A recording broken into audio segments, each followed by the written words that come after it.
Welcome trainers, Watts here. Today we are going to be doing a top 5 of the most competitively viable Ultra Beasts. This list is exclusively catered to VGC, or the official competitive format of Pokemon. So I'm only going to be looking at competitive aspects of these Pokemon, nothing to do with anything else. And without further ado, let's get right into the list. At number 5 we have Nihilego. Nihilego is a nicely well-rounded Pokemon that only lacks defense. It's a poison type, which is always notable in a format filled with Tapus, but its typing overall is subpar as it does have that 4 times weakness to ground. But it also has a pretty solid move pool. That, combined with its overall just good stats, makes this Pokemon a very solid one. Sitting at number 4 we have Circuitry. Before the format began, everybody expected this Ultra Beast to be a serious format definer. It didn't live up to that expectation everybody had for it in the slightest. Now, it is a good Pokemon, how could it not be with a monstrous special attack stat of 173. However, its very low defenses, poor move pool, and medium speed kind of forced it to run a Choice Scarf. However, with moves like Volt Switch and Hidden Power Ice, it doesn't mind that Choice Scarf too much at all.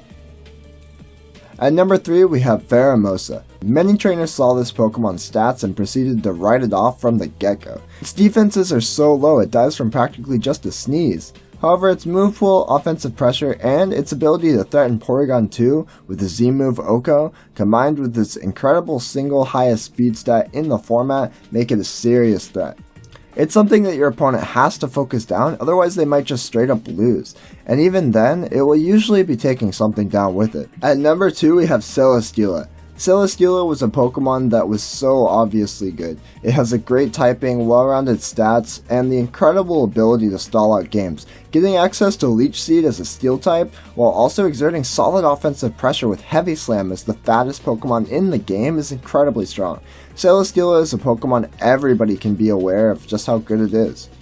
However, while everybody did know that this Pokemon was a monstrous threat since its reveal, it was a little overrated, and people didn't expect it to fall in second place in favor of another Ultra Beast. That leads us to my number 1 pick of the best Ultra Beast in the format right now, and that is Kartana. Kartana was an Ultra Beast that completely flew under everybody's radar. It has an incredible type, insane speed, and the highest physical attack of all non-Mega Pokemon.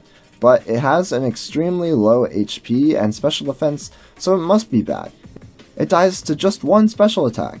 What people failed to realize that not only do Kartana's strengths make up for his apparent weakness, if you cover his weakness with something like an Assault Vest or a Focus Sash, he becomes a complete monster. His typing is just too strong defensively for it to matter too much. Just by giving it an Assault Vest, it suddenly can easily survive any resisted special attack thrown at it, and it resists a lot. And then hit back for a monstrous amount of damage. This Pokemon is one of the only grass types in the format, which gives it a necessary niche.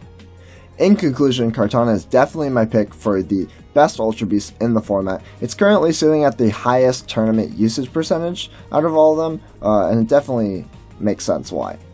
Anyways guys, make sure to leave a comment if you disagreed anywhere, and let me know why. I'd really be interested in hearing your opinions on this topic. And if you enjoyed the video, please leave a like, and consider subscribing to see my future uploads. Peace out guys, thanks so much for watching again, bye. Okay, so now I just wanted to go through the past 3 major events of the format, that being the European International Championship, the San Jose Regional, and the Dallas Regional that just happened this past weekend. Obviously when we go through these, we want to take in the most recent event the most, as that is going to be the closest thing to the current format that we are in. So we'll start from the beginning. So from the beginning we have Celesteela sitting at a almost 50% usage percentage. And then we have Kartana over here at 17/18%. And moving down, we have Pheromosa sitting at 2 usage, 4%, and Circuitry at the same percentage. So that's just from the, everything, the finished 8-6 all the way up to top cut at that event.